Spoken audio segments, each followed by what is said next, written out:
On the day I married my husband, he was with his first love. Even so, I still loved him wholeheartedly and never left him. However, in the second year of our marriage, his first love was on the verge of death.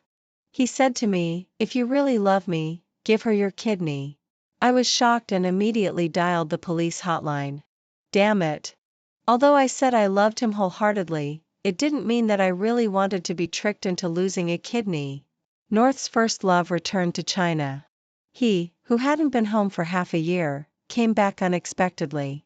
He was dressed in a black suit and looked well-dressed and presentable. When he saw me, he coldly threw a divorce agreement and a bank card on the table. "Sign it, and 1 billion will be yours."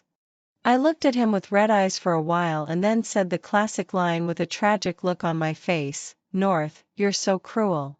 He sneered and looked at me contemptuously. After finishing the plot, I signed the divorce agreement with a lonely expression and accepted the 1 billion with tears in my eyes. Yes, I was reincarnated. In my previous life, I was a lovesick fool who seemed to be under a spell. After being reincarnated, I realized that I was actually living in a book. I was the miserable heroine of a tragic love story. The hero was my ex-husband North, a domineering CEO who was really criminal in his actions. He was cold-hearted, cruel in his means, and indifferent to everyone except his first love, to whom he was as gentle as water. It wasn't until I lost one eye and one kidney that he discovered that his first love from childhood was actually me. It was like a bolt from the blue. He regretted it deeply and then began to pursue me relentlessly and try to take me by force. Oh, what a fool. Right after the divorce, North called me. Well, the plot was unfolding. His first love Lillian was ill and needed my kidney to recover. He ordered me to go to the hospital immediately. "What if I don't agree?" I asked. As soon as he opened his mouth, he spouted the famous lines of a domineering CEO. "Woman, except for love, I can satisfy you with anything." I silently took the ice cream out of my mouth. "Thanks, I'm really grossed out." Then, he sneered again, "I advise you not to refuse a toast only to drink a forfeit. Your relatives and friends are still alive. As long as you are willing to donate your kidney to Lillian obediently, I won't hurt them." He really deserved to be called a man who almost violated the whole criminal law. He was really criminal indeed. I immediately recorded his words and called the police. I made the call in the morning, and he was arrested in the afternoon of the same day. It was really efficient. As a domineering CEO in charge of a business empire, it was the first time for North to have such a novel experience. It was said that when he was arrested, he was so doubtful about life. While in the detention center, he called me furiously. The genes of a domineering CEO were engraved in his bones. As soon as he opened his mouth, it made people's scalps tingle. "Damn woman, you're playing with fire." I hung up the phone with a speechless expression and then blocked his number. My mother had told me since I was a child not to play with fools. I was just trying it out at first. Unexpectedly, in this novel world full of bugs, there were actually people who could arrest North. I immediately went to visit that police officer. The police officer was handsome and upright, but he looked somewhat familiar. I seemed to have seen him somewhere before, but for a moment, I couldn't remember where. And when he saw me, he was obviously surprised too. During our conversation, I learned that North had been released. Because it was only a verbal threat and no substantial harm had been caused, he was only fined. However, during their investigation, they found that Lillian wasn't ill at all. The whole thing about needing a kidney transplant was a conspiracy between the doctor and Lillian. After learning the truth, North went to the hospital with a gloomy face. I felt really sorry about it. When I looked up, I was horrified to find that the police officer's expression was even more regretful than mine. Well, it seemed that I had found an ally. The police officer seemed to be North's sworn enemy. Since both of our goals were to make North end up in prison and sing the song of repentance behind bars, we exchanged our contact information. The police officer encouraged me to report any information to him in time. I was full of motivation and held his hand, saying, "Sure, sure." My future happy life depended entirely on him.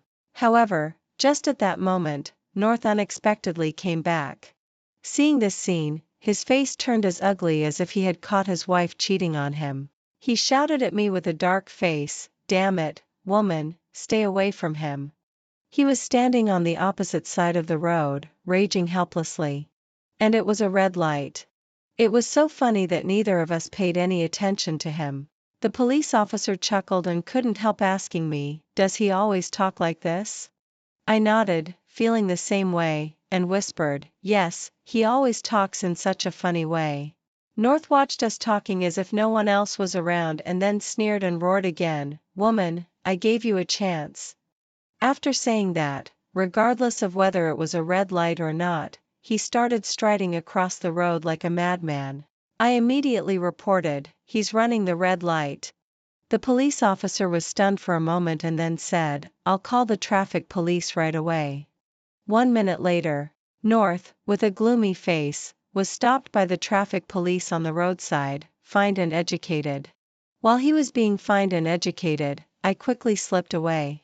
Of all the 36 strategies, running away is the best. The police officer's name was Leo. Before long, I got the follow-up news from him about North being stopped by the traffic police. In order to punish him for running the red light and make him learn a lesson, besides fining him, the traffic police specifically asked North to post a video on his WeChat moments. After getting more than 100 likes, he was finally let go. It was said that when North left, he looked dazed and gloomy, as if he had experienced something that had changed his life values. Suddenly, I remembered that I had only blocked North's phone number and hadn't blocked his WeChat yet. So, I curiously clicked on his WeChat moments. The first thing I saw was a video and a caption, "I need this video to get more than 100 likes in 3 minutes. Well, it was really domineering. Opening the video, there was North with a gloomy face. He took a deep breath, prepared himself psychologically, and then reluctantly began to speak. "Hello, everyone. I'm North. Today, I was fined for running a red light on XX Street. Now I deeply realize the seriousness of this matter and I'm very sorry about it. There are thousands of roads, but safety comes first. If traffic rules are not followed, your loved ones will shed tears. I hope everyone can take me as a negative example in the future, never run red lights, and be 5-star good citizens together." After watching it, I realized for the first time that this world full of bugs could be so reliable. I quickly blocked North's WeChat and then sent a message to Leo, strongly affirming their upright behavior. The next day, North showed me what real fury was. My parents lost their jobs and were driven out of the rental house. My younger brother, who was in high school, had one of his legs broken and was expelled from school for fighting. And my good friend Chloe, who was a star, was directly shelved. Since North couldn't get in touch with me, he directly threatened my parents and Chloe, saying that as long as I didn't go to repent and beg him, they wouldn't have a peaceful day. Chloe told me about this. She earnestly advised me, "Joanne, it's your fault. Although North divorced you, he still has feelings for you. How could you flirt with other men in front of him and betray him? You even called the police to arrest him. I know you love him and can't accept Lillian's return to China, but you can't do such extreme things. Listen to me. As long as you go to President North to admit your mistake and be soft, he won't be angry with you and will let you stay by his side. You're just the daughter of a nanny. You're far from being as noble as Lillian. It's already very good that you can stay by his side and be his mistress." As a woman who had been betrayed and once deeply loved North, I said that I couldn't accept him having another woman and cried hysterically to Chloe, "Tell North that I won't give in. So what if he hurts the people around me? I'm not afraid of him. Let him use all his tricks. As long as Lillian stays by his side for one day, don't expect me to go back. Even if he kills all my family and friends, I won't go back to him again." Chloe was choked for a moment. She took a deep breath and then tried to say gently, "Listen to me." I broke down and said, "I won't listen, I won't listen, I won't listen." After shouting, I quickly hung up the phone and then skillfully dragged all the contact information of Chloe and my family into the blacklist. It's so funny. They're not really my family at all. They're Lillian's. And my so-called best friend Chloe is just Lillian's little follower. Lillian and I were born on the same day. And Lillian's biological mother, my adoptive mother, used to be a nanny in Lillian's family. On the day we were born, my adoptive parents didn't want their own biological daughter to live a poor life, so they quietly swapped us without anyone knowing. Over the years, my adoptive parents either beat or scolded me and tortured me in various ways. As for that cheap younger brother of mine, he deserved what he got. He was always arrogant and domineering at school. He had already become a little hooligan when he just entered high school. It served him right to have his leg broken. Besides the story of the real and fake daughters, the story of the first love was also very melodramatic.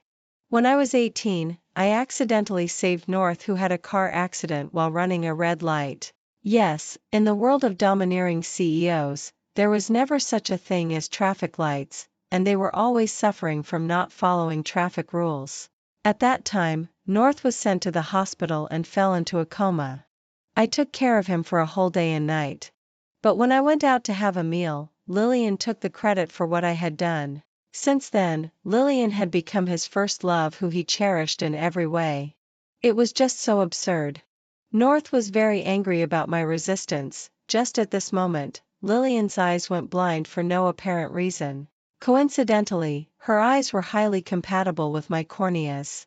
Having learned from past lessons, North didn't threaten me in person this time.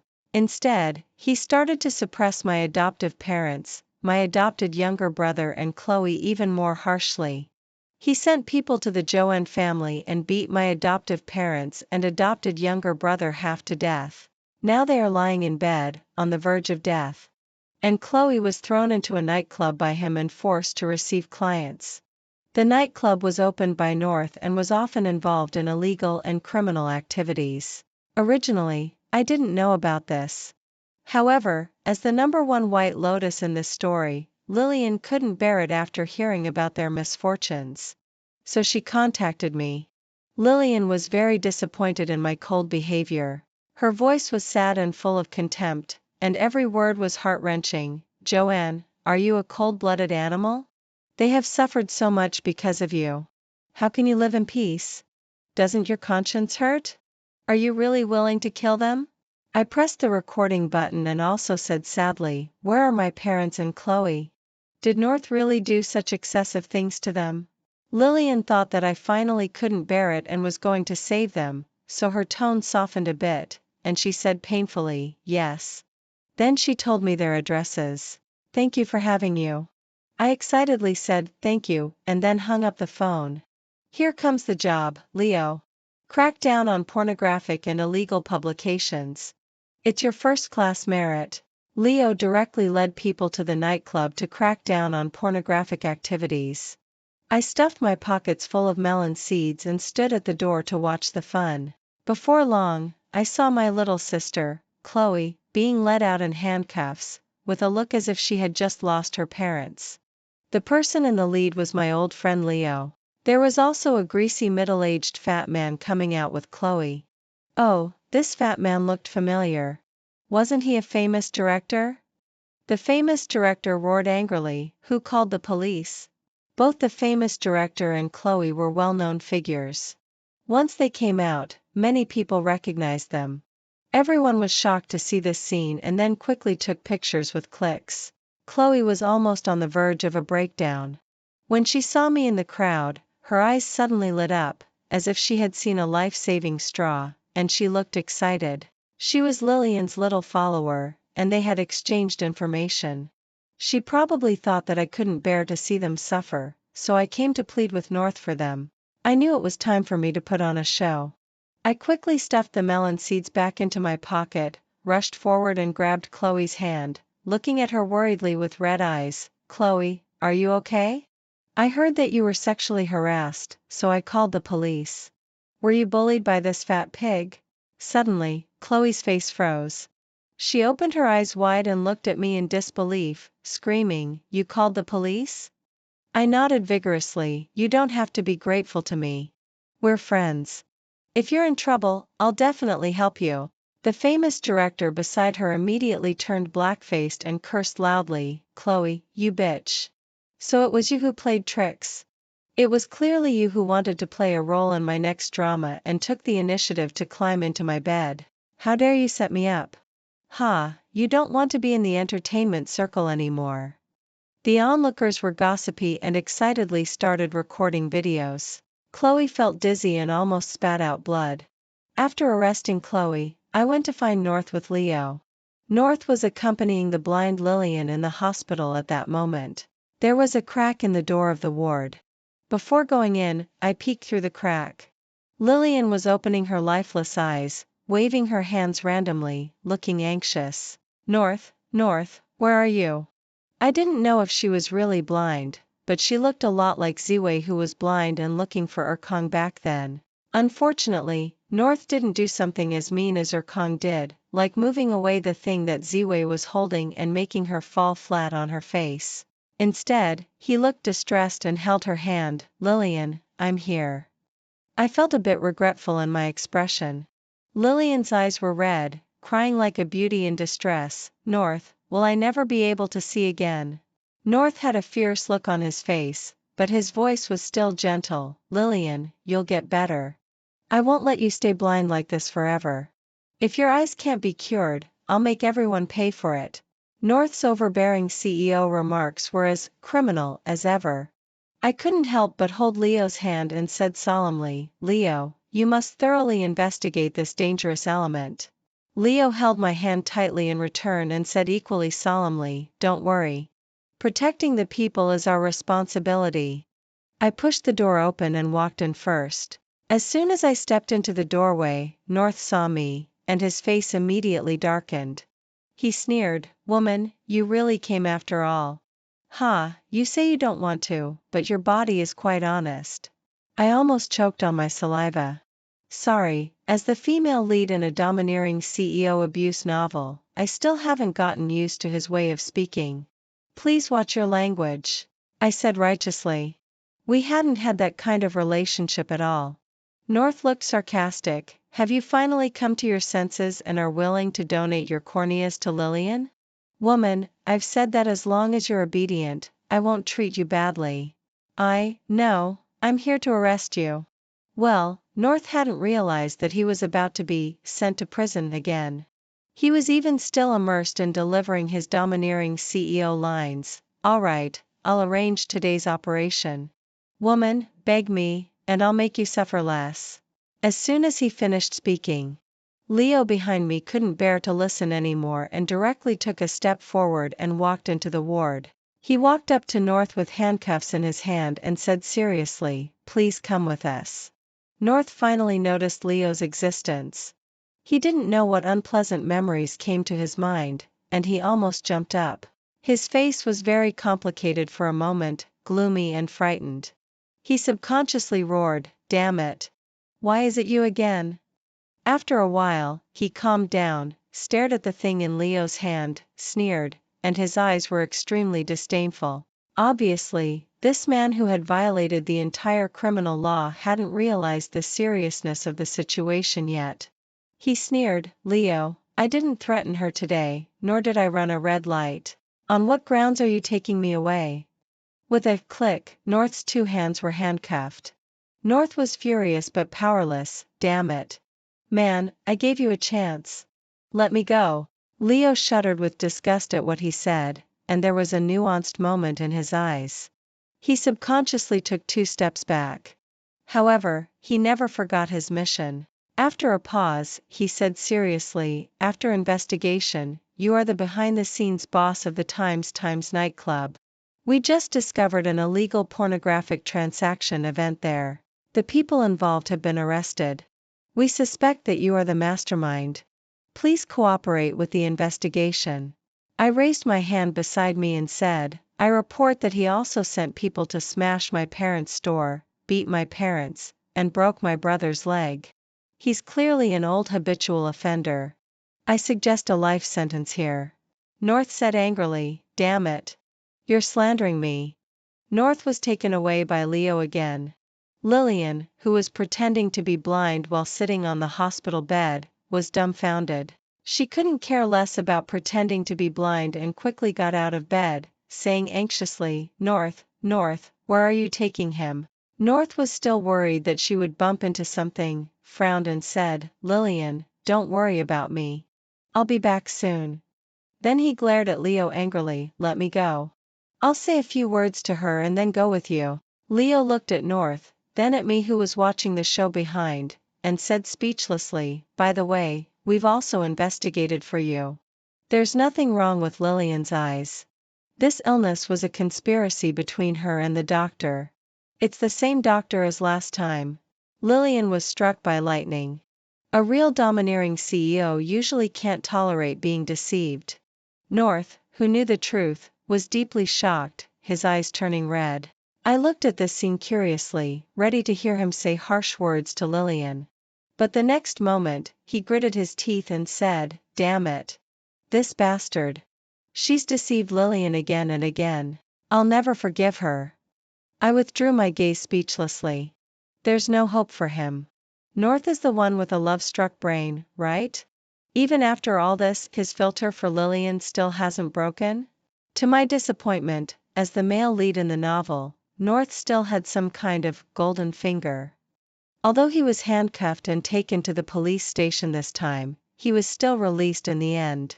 The nightclub was indeed involved in illegal activities, but in the end, the nightclub manager took the blame on himself. As for the matter of beating my adoptive parents and adopted younger brother, North's special assistant also admitted it. In the end, North's right-hand men went to prison together. North was given a lecture, several of his companies were shut down, and then he left. I heard that after he went back, in a fit of anger, he sent Lillian's attending doctor to Africa to work in the mines. Because I had reported to the police several times, North was extremely angry. He automatically defined all my actions as, I loved him too much and couldn't leave him, so I always used these strange ways to attract his attention, trying to stay by his side and remarry him. Yes, a real domineering CEO is usually so confident. So, North found me with a gloomy face and warned me disdainfully, "Woman, the means you use to attract my attention really surprise me. But no matter how scheming you are, I'll marry Lillian. You keep trying to challenge my bottom line. I'll let you know the consequences of angering me." Next, I had to endure North's furious wrath again. However, since Leo was by my side, apart from being furious but powerless, he didn't dare to do anything to me for the time being. He could only create a financial crisis for me, my family and my friends. Now no company in the whole country dares to hire me anymore. It sounds scary. But unfortunately, I still have 100 million yuan as the breakup fee. Haha, the happiness of not having to go to work is something he can't even imagine. Only my adoptive mother's family and Chloe are living in poverty and having a hard time getting enough to eat. My adoptive parents' family was having a very difficult life, but they couldn't find me. Finally, they had no choice but to go to Lillian. My adoptive parents were extremely patriarchal and treated me very badly. But they didn't like Lillian much either. Back then, they swapped the children just because they thought that their biological daughter would be a rich lady in the future and they could ask her for help when in trouble. So they went directly to her, told her her true identity and the truth about how I saved North back then. At first, Lillian gave them money. Unfortunately, my adoptive parents' appetite was too big. They asked for more and more money and even threatened to expose these two things if she didn't give them money. Lillian couldn't bear it anymore and simply borrowed North's hand to send them to Africa to work in the mines. What a filial person in modern times. Today is the day when North and Lillian are getting married. Lillian called me yesterday and invited me, her ex-wife, to attend her wedding with North. To satisfy North and Lillian, I deliberately put on makeup that made me look pale with dark circles under my eyes. I also wore clothes that looked like cheap stuff bought from street stalls. Besides, I was planning to bring Lillian's relatives along to give her a surprise and reunite her family. They were none other than her biological father, mother, and crippled younger brother who had been sent by her to mine in Africa. Oh, and that unlucky doctor from before. I spent a lot of money to bring these 4 people back from Africa, and they just got off the plane today. The 4 of them walking together really looked like a group of beggars. They were all black and skinny, with desolate looks in their eyes.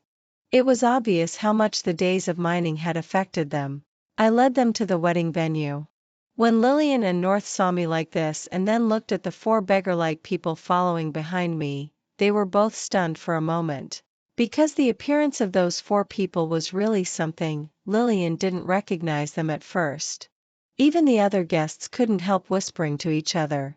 They were probably wondering how 4 beggars had managed to get into the wedding venue of North, who owned an entire business empire and was a big shot. It was really an eyesore. The lobby manager quickly tried to drive the 5 of us out. However, Lillian stopped him. She smiled gently and said, "They didn't sneak in. She's North's ex-wife, and I invited her to the wedding. Those might be her family members. They probably came to have a meal together. Don't stop them. Let them take their seats." The guests all praised Lillian for being kind-hearted and having an elegant demeanor. She really lived up to being the only daughter of the Lillian family.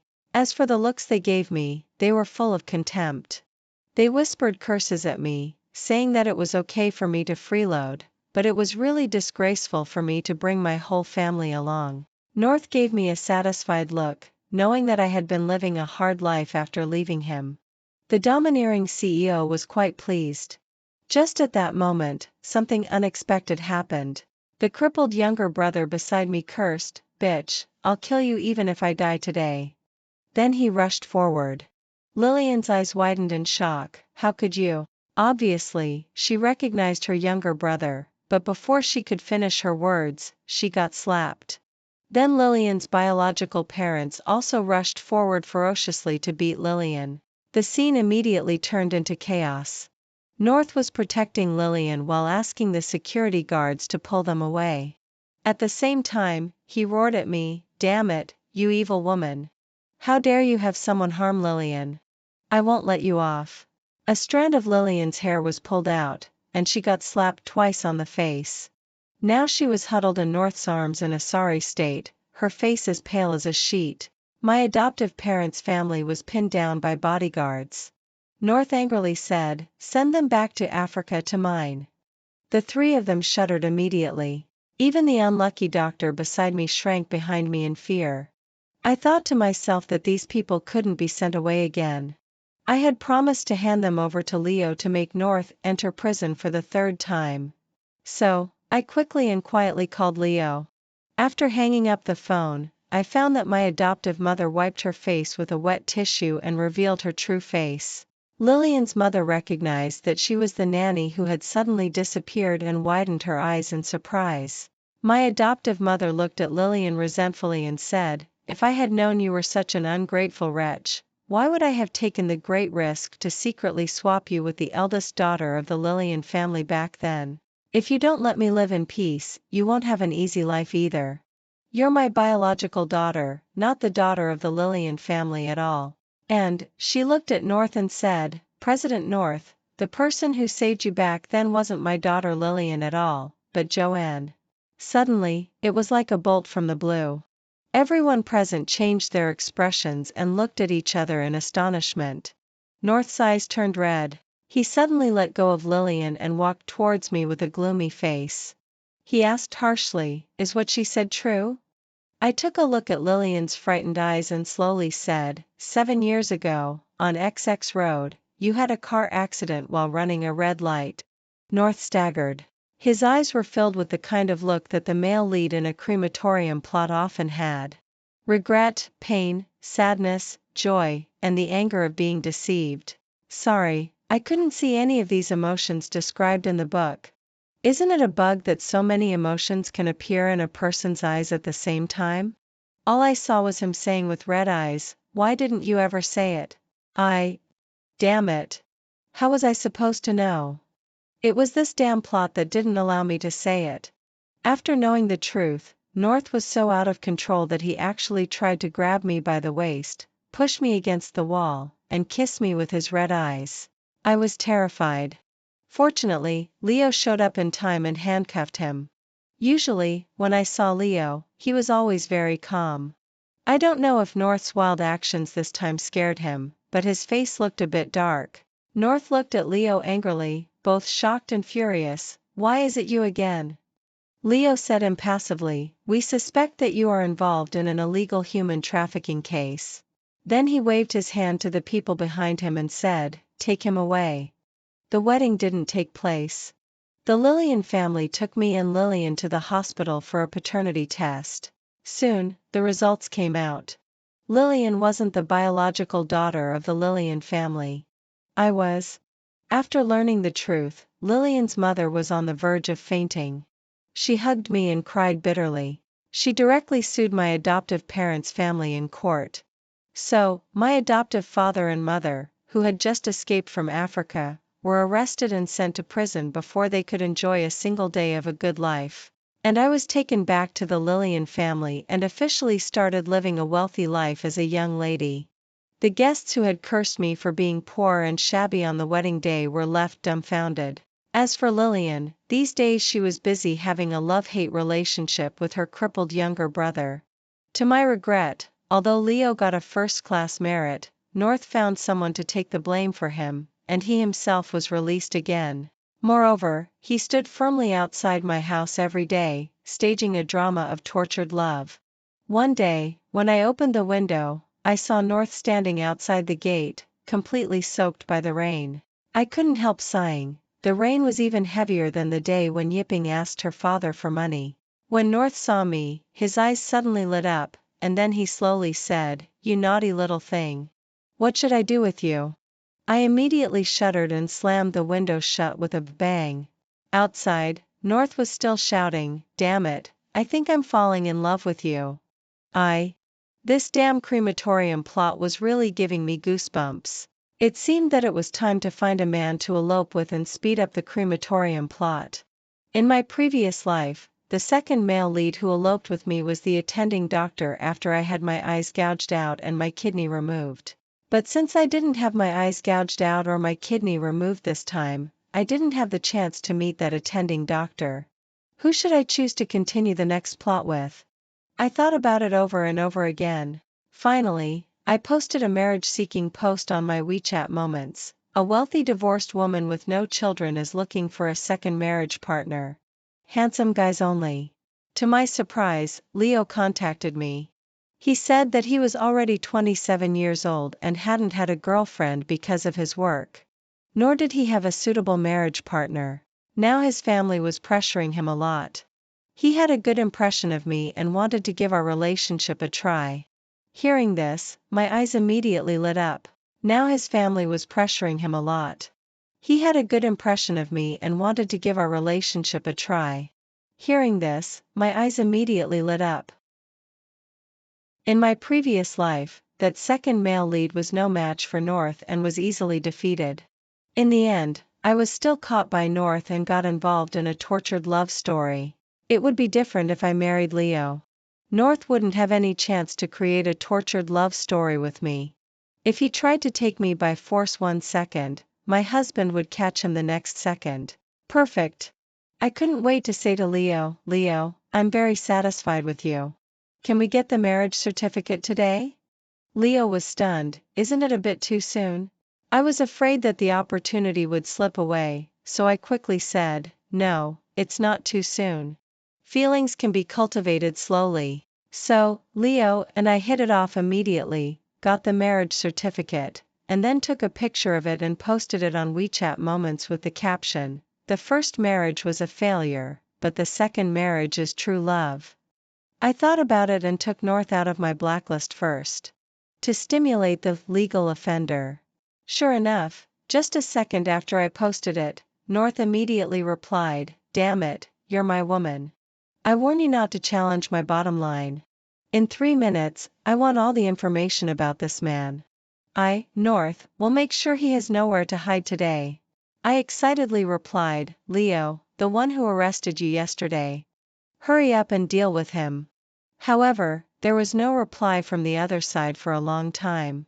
Is that it? Even the domineering CEO who always breaks the law isn't that capable. I was disappointed and dragged North back into the blacklist again. Who knew that I still underestimated North, a man who almost violated the whole criminal law? Even Leo, the man who left a deep impression on him, couldn't stop his criminal steps at all. Just when I was about to move to Leo's house to start living together, he actually led people to break into the Lillian family's house and rob me. Yes, when he heard that I had found another man behind his back, he became furious and went crazy. He directly started the plot of taking me by force and putting me under house arrest. It was really absurd.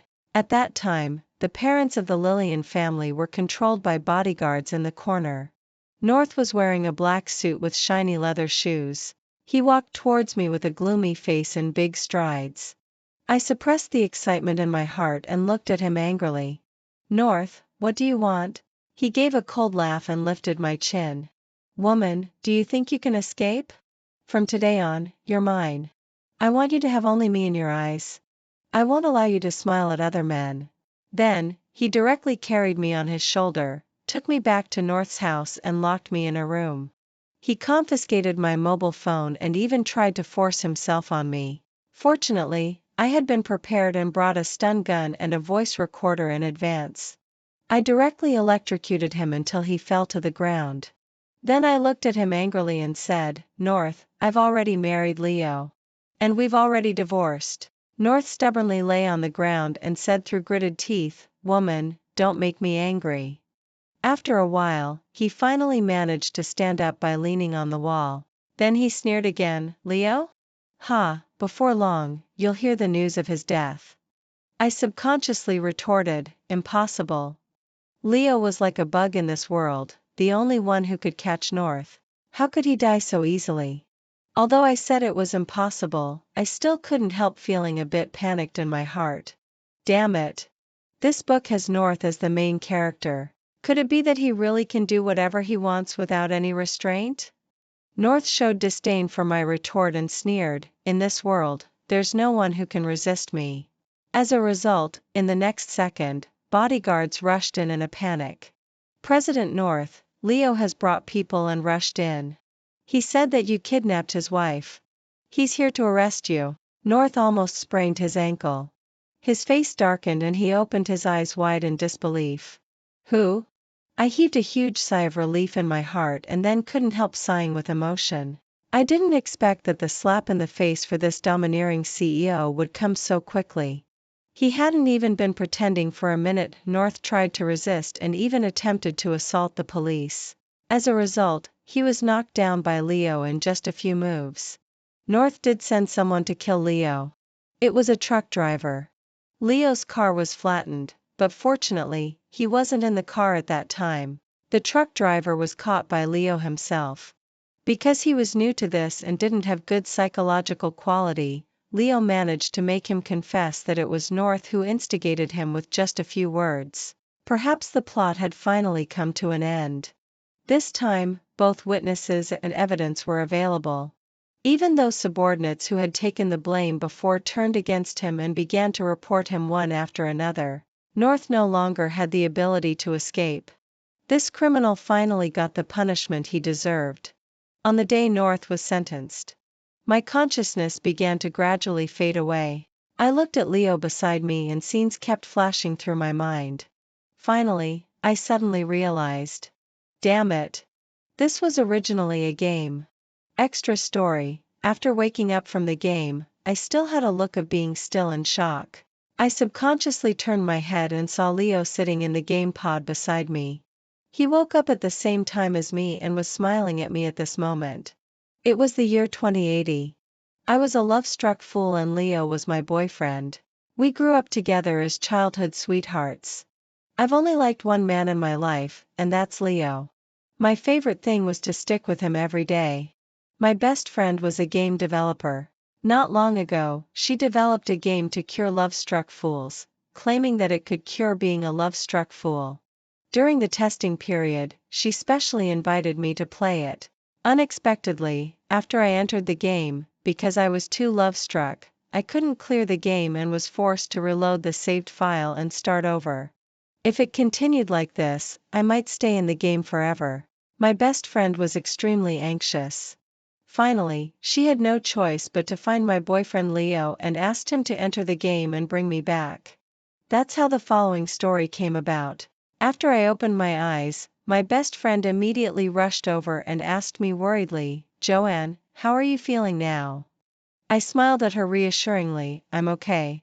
Then I looked at Leo beside me, blinked my eyes and said, "Thank you for never giving up on me, honey. You're so nice." My best friend looked at me and then at Leo and sighed deeply. "It seems that my game is a failure. I still need to improve it." And Leo took my hand and looked at me affectionately. "Joanne, will you marry me?" Almost instinctively, I raised my hand and slapped him hard, roaring, "Get lost. I'll never be a love-struck fool again. Men, stay away." Leo, my best friend, my game is a success. In my previous life, I divorced Ryan, and my best friend Sissy tried her best to persuade me to fight for the custody of our 2 children. I thought she was truly sincere to me. But later I found out that everything she did was to clear the obstacles for her to be with Ryan. She and Ryan lived a carefree life with my money. However, I bent over backwards for those 2 ungrateful children and finally died of starvation. Reborn in this life, I will definitely make them pay the price. When I woke up again, I saw Sissy. Looking around, I finally confirmed that I had really gone back to the past. Just 2 days ago, Ryan proposed divorce to me on the grounds that our relationship as a couple had broken down. I was so flustered at that time that I went to consult my best friend Sissy. Sissy's performance was also quite good, and she gave me sincere advice. Men and women are different. When a woman breaks up, there's still a possibility of getting back together, but once a man mentions it, there's no turning back. I think the top priority for you now is to fight for the custody of the 2 children. Although you haven't divorced yet and it's a bit early to talk about this, Ryan is still young, and there's no guarantee that he won't marry again later. As the saying goes, when there's a stepmother, there's a stepfather. If that woman can't tolerate Jane and little Treasure and treats them badly in the future, won't you be heartbroken? In my previous life, as soon as I heard this, I eagerly said that I would listen to her and must fight for the custody of the 2 children. I was so afraid that there would be a stepmother who would abuse my children in the future. But later, after I managed to get the custody of the 2 children almost without any property, I found out that the 2 children had always been very hostile to me. They thought that it was all my fault that I separated from Ryan. So they really tried every means to oppose me, and because I made them live in a broken family, I felt guilty towards them and always wanted to make up for them. As long as their requests were not too excessive, I would help them fulfill them. I gave up my favorite career for them. I spent all my time taking care of them. But how did they repay me later? When I was paralyzed from the high position of my body due to a car accident and couldn't take care of myself, not only did they ignore me, but they also allowed the nanny to trample on me at will. They even didn't bring me meals for several days in a row, and finally I died of starvation. I wasn't discovered by the neighbors until my body stank. The children I loved with my life pretended to cry and said that it was all because I had a strange temper and often beat and scolded them, so they left in a fit of anger. They didn't know that the nanny didn't bring me meals. Even in order to make themselves feel better, they pinned many unfounded accusations on me. I never want to experience the despair of waiting alone in bed that year again. So since I was reborn, I swore that I would never be as stupid as I was in my previous life. Sissy's persuasion to me now is not because she's kind to me. It's because she's already pregnant with Ryan's child. She wants me to take the children away to solve her worries and let them live a peaceful life. But since I already know their true faces, how could I let them have their way?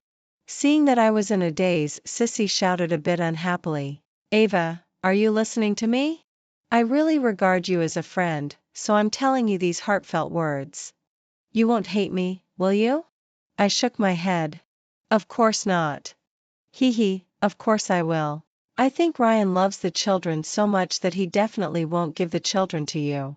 So I think you'll probably have to use money to persuade him at that time. Men are all like this. Even if he really wants the children, he will definitely put interests first. Besides, he's only 35 years old. If he wants children, he won't have trouble finding a woman to have children with. But you're different, Ava. You're already an elderly primipara. What Sissy meant, both explicitly and implicitly, was that I should fight for the custody of the children at all costs, even if it meant leaving the house with nothing. Looking at her calculating look, I couldn't help feeling a chill. Was I blind in my previous life? I didn't even understand such obvious calculations. It makes sense that she asked me to leave the money to Ryan. After all, compared with me, Ryan's ability to make money is far from good enough. So she's really afraid of living a hard life with Ryan. Ryan and I are a bit different from ordinary couples. I was the one who worked outside, and he took care of the family inside. We had agreed on this before we got married. After all, I've always liked to venture outside, and Ryan, due to his congenital heart disease, was in poor health, so he wasn't suitable for working overtime and bearing pressure. At first, we did follow this arrangement. But it didn't take long before Ryan said that he didn't like this kind of life.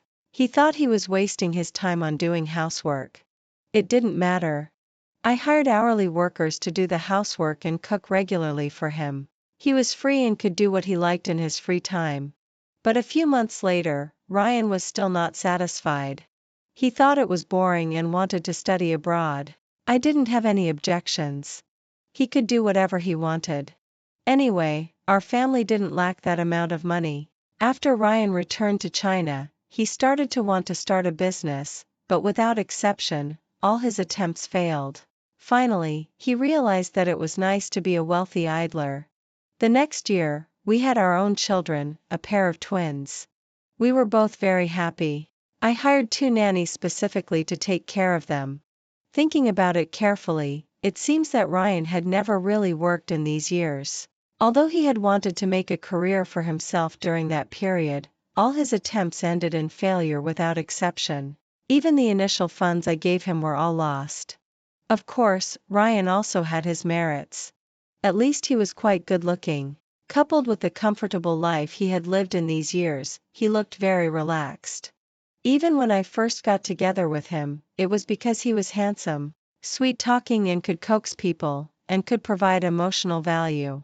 Sissy should also have realized this, so she tried her best to persuade me to give Ryan more money.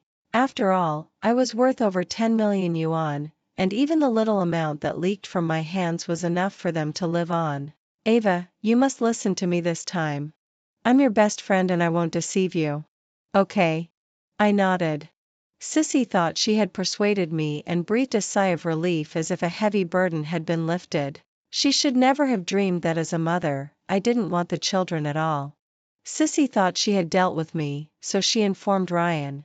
So when I got home, I found that Ryan was already sitting on the sofa in the living room waiting for me. Although he was almost 35 years old, Ryan still maintained a slender figure. Besides, he had never suffered from the hardships of life, so he looked a few years younger and really had the air of a noble young master. Although Ryan was 2 years older than me. But now it seemed like we were in a relationship where the woman was older than the man.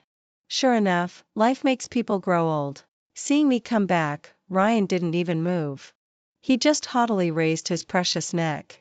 How are you thinking about the divorce? I agree. Do you really agree? Yes. Ryan finally deigned to leave his seat. He stood up and walked towards me. When he saw me take out a can of iced beer from the fridge, he curled his lips and said rather disdainfully, drinking beer again. You have no taste at all. I smiled and didn't say anything. Since marrying me, Ryan had considered himself a refined person. He always thought that beer was not classy and that if one wanted to drink something, it should be red wine, which was much more romantic. Sometimes when I was tired from work and under great pressure and drank a glass to relieve my fatigue, Ryan would always make sarcastic remarks. I didn't want to listen to his nagging, so I gradually got rid of this habit over time. Now that I was about to separate from Ryan, it felt quite good to drink the beer that I used to love the most and ignore Ryan's disdainful gaze. Okay, let's get down to business. Do you want the children or not? let me tell you, Ryan was just talking when there was a noise at the door. It was Jane and little Treasure, who were in primary school, coming home from school. Ryan quickly raised his voice. Let me tell you, I definitely want the children. Jane and little Treasure are both the apples of my eye. I'm not like you, so irresponsible. Even if we divorce, I will take my 2 children with me. Ryan has a performative personality. Even if he didn't want the children at all, in front of Jane and little Treasure, he still wanted to show off and demonstrate his fatherly love. Moreover, it was also to add more resentment towards me, to make it seem that compared with him, I was so cold-blooded and heartless. Even if the 2 children ended up with me in the end, they would still remember his kindness.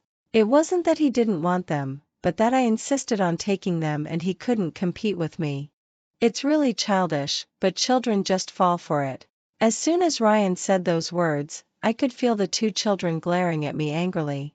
Jane rushed to me and shouted loudly. You're a bad mother. I don't want to be with you. Go away. Little Treasure was even worse. He directly threw his school bag at me, which also wiped out the last bit of pity I had for them. I couldn't imagine how a child could have such a vicious look in his eyes. Just like in my previous life, I couldn't imagine that they would really deliberately cut off my contact with the outside world. During the days when I was starving to death, the despair in my heart grew stronger day by day. Now I even suspect that even the car accident I had was their doing. Otherwise, why did the brakes of my car, which had been running fine all the time, suddenly fail? They are really a pair of bad siblings. I kicked the school bag aside. Since you don't want to follow me so much, then go with your dad. I think your dad will be very willing.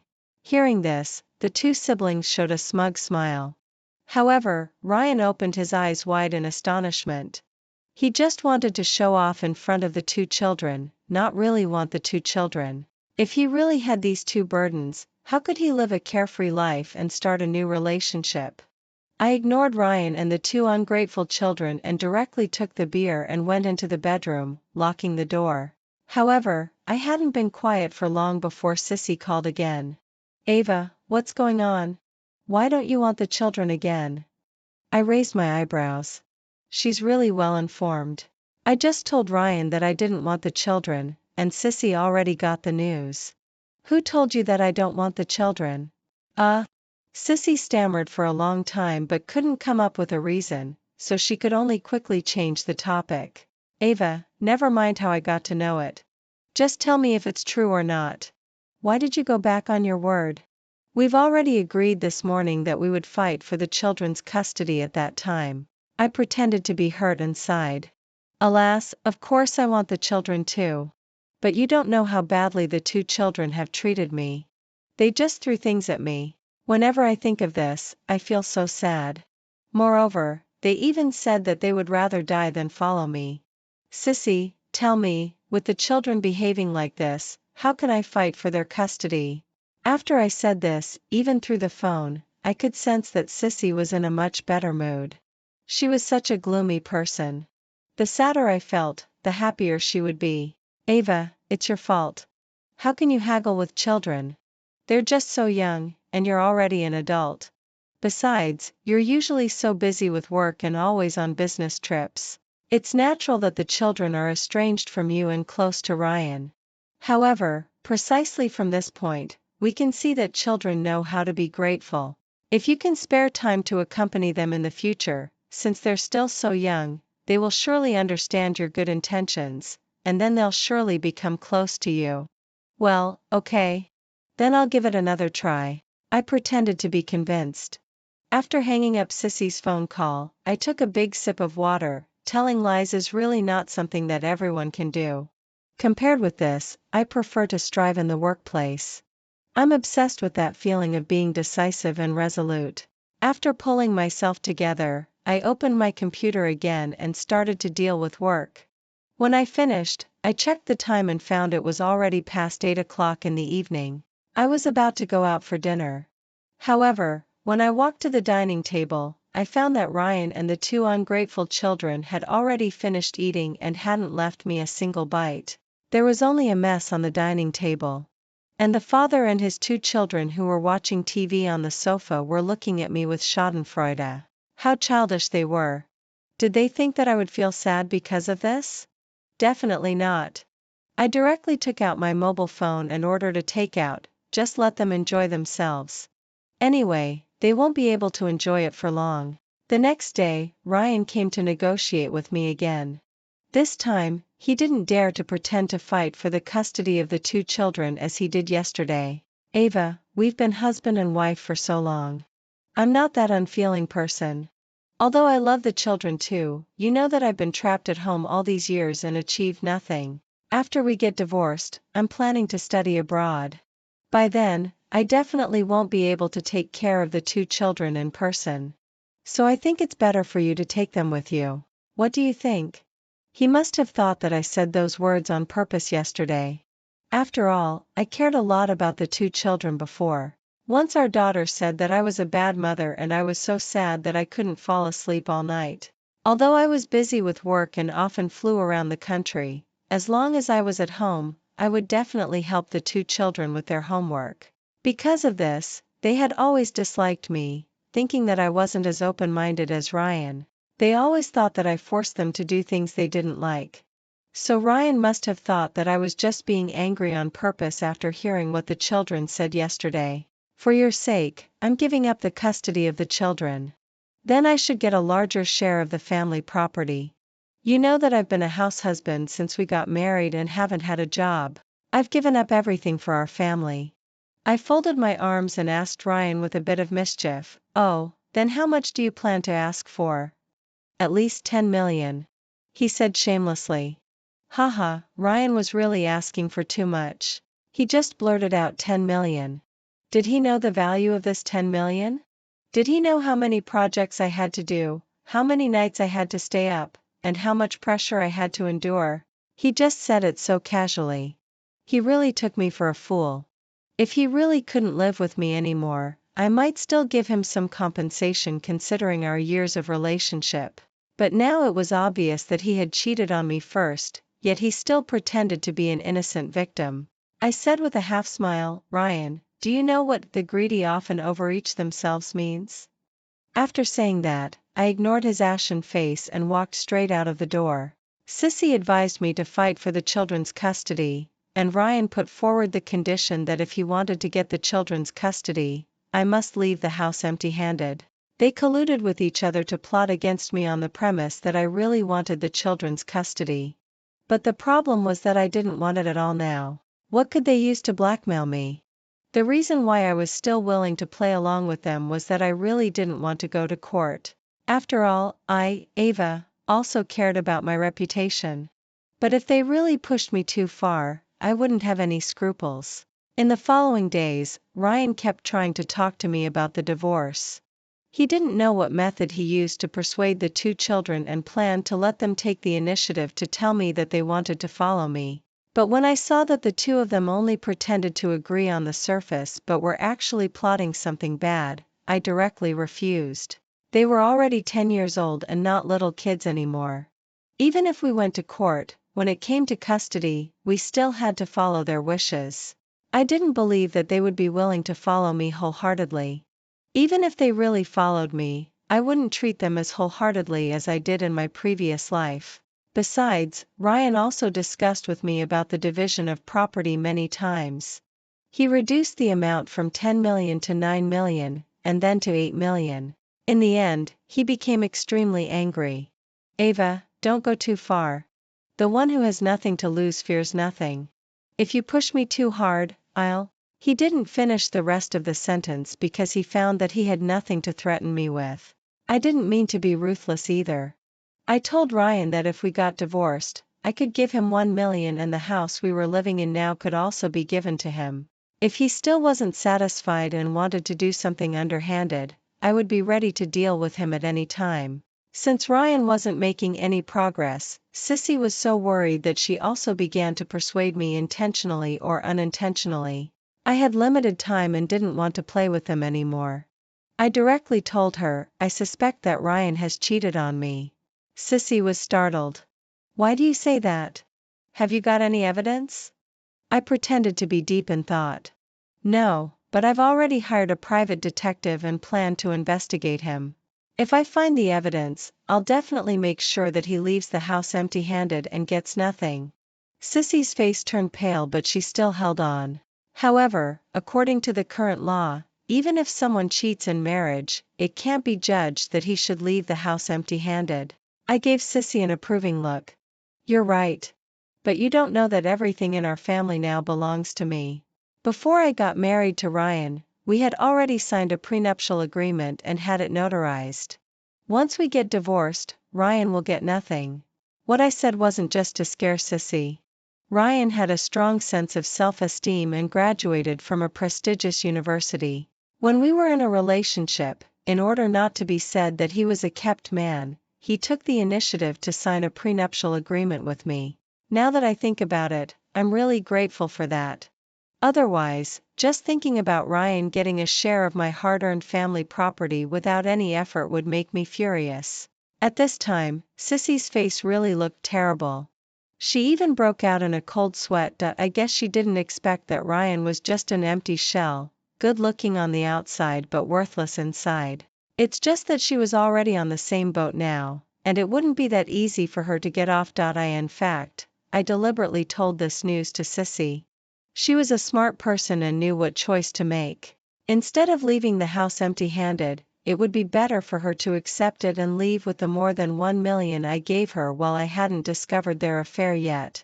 After all, more than 1 million was not a small amount for an ordinary person. Sure enough, not long after Sissy went back, I received a message from Ryan.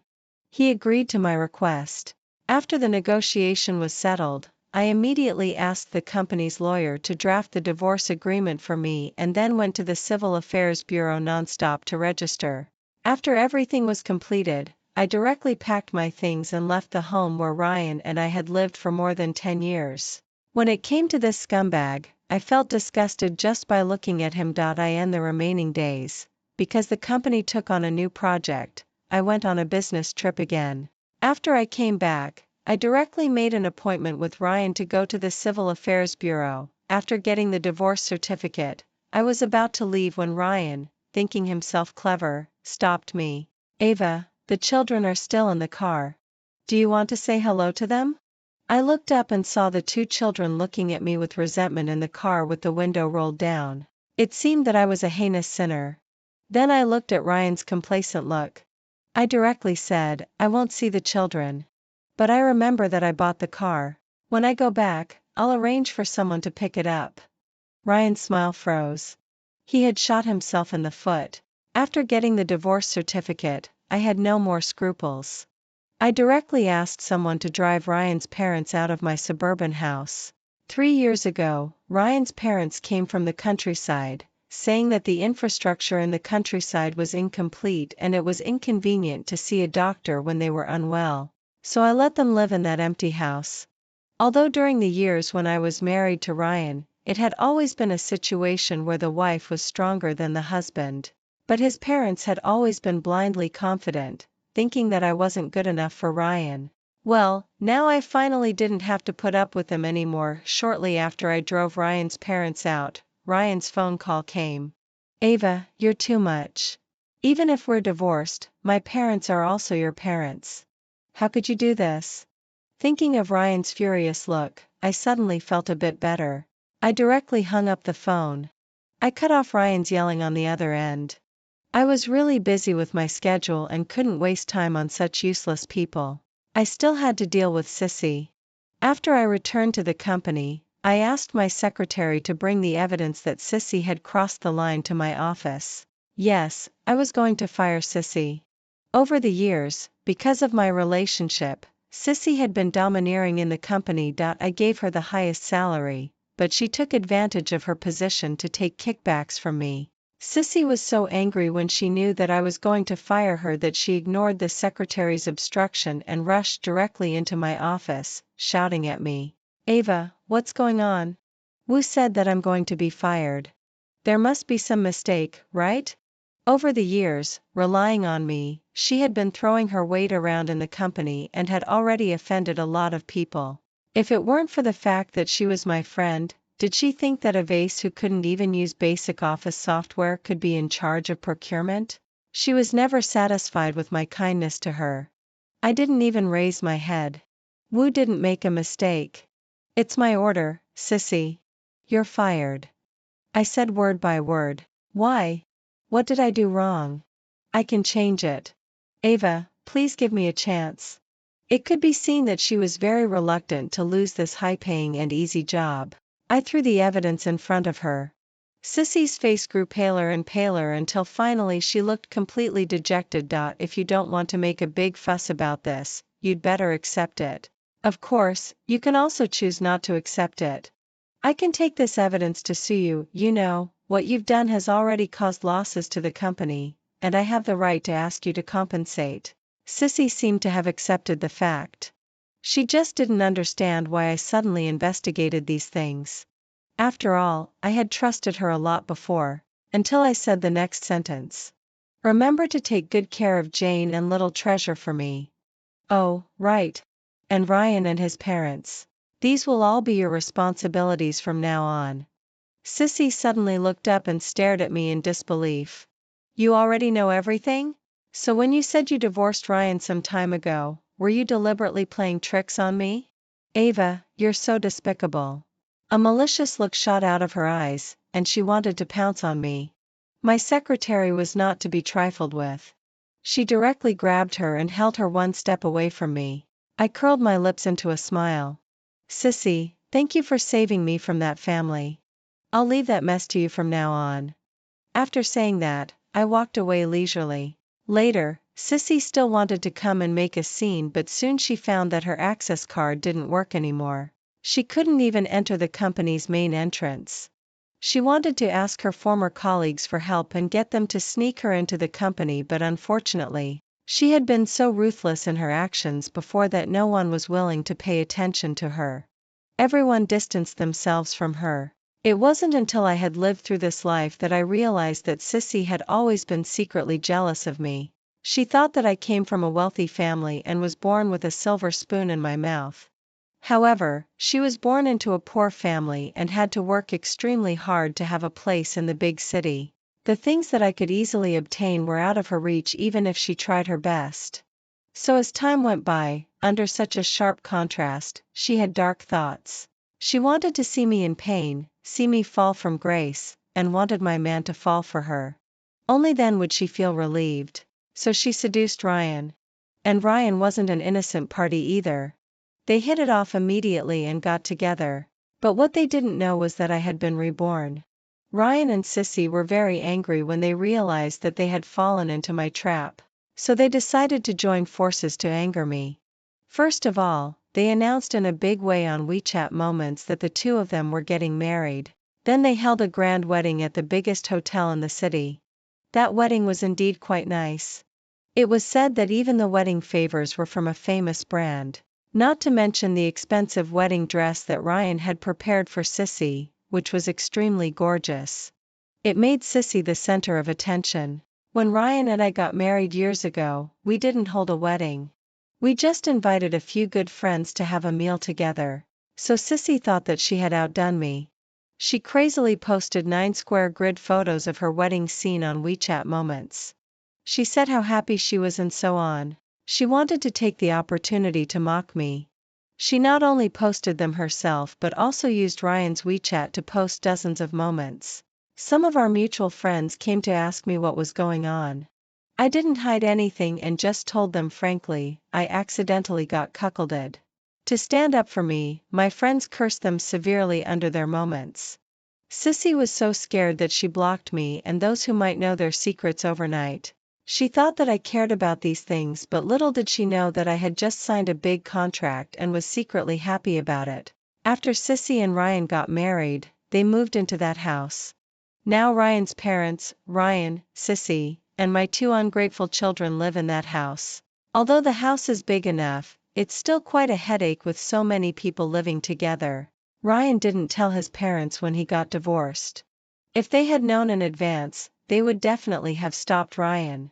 After all, I was wealthy, didn't cause much trouble, and provided enough living expenses every month. They had lived through hard times before. The current life was as sweet as honey to them. Don't talk to them about ideals or values. They only know that if you don't have money, you can't even afford to eat. Their lifelong ideal was to live a good life. But Sissy's arrival completely shattered this fantasy. They suddenly lost the big house and the comfortable life. So they definitely hated her. Compared to their own biological son, naturally, Sissy, who had no blood relationship with them, was more to blame. They took out all their anger on Sissy. They had small quarrels every 2 days and big ones every 3 days, perfectly illustrating this saying.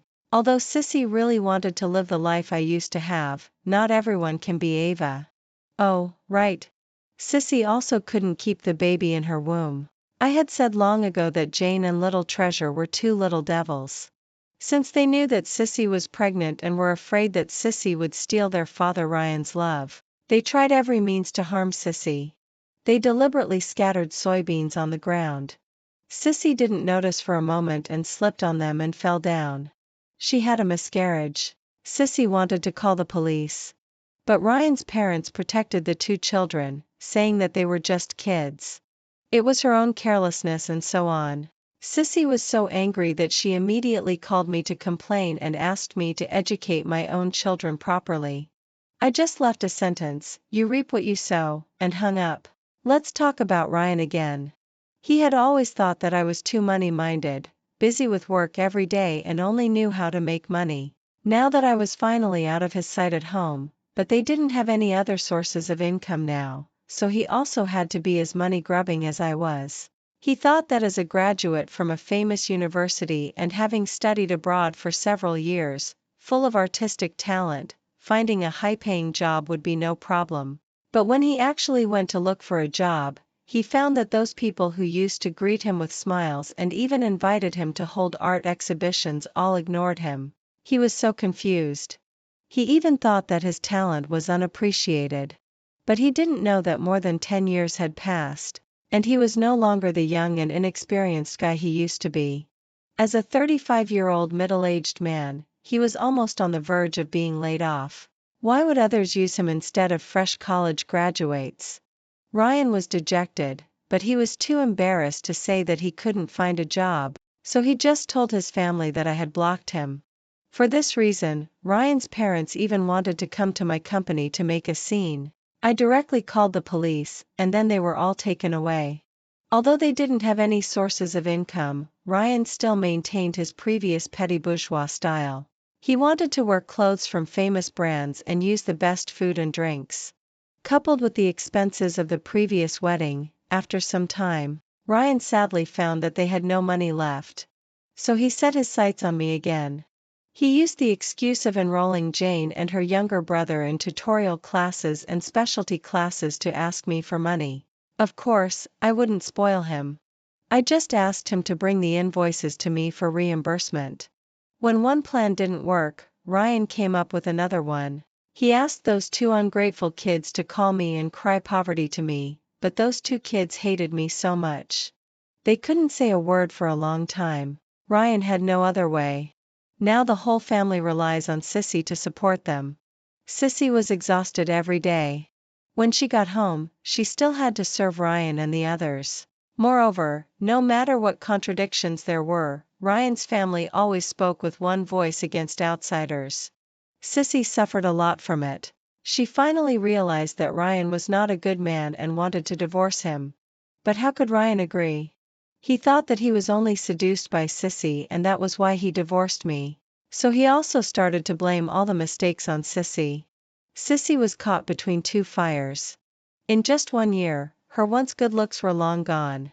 Instead, she had a listless spirit and heavy dark circles under her eyes. Later, because Ryan wanted to turn things around quickly, he became addicted to online gambling and couldn't stop. Even the house that I left him was mortgaged. After that, they couldn't pay back the money and were driven out. I used some tricks and got the house back. A year later, Ryan committed suicide by jumping off a building because he was under too much debt and pressure. Sissy disappeared after Ryan's death. No one knew where she had gone. Ryan's parents took the ungrateful siblings back to the countryside and lived on the alimony I paid every month. They didn't dare to cause trouble for me anymore. And because of my hard work in the past 2 years, my company's business was booming. I'm planning to open a branch company in another city. If things go smoothly, I might even settle down in that city.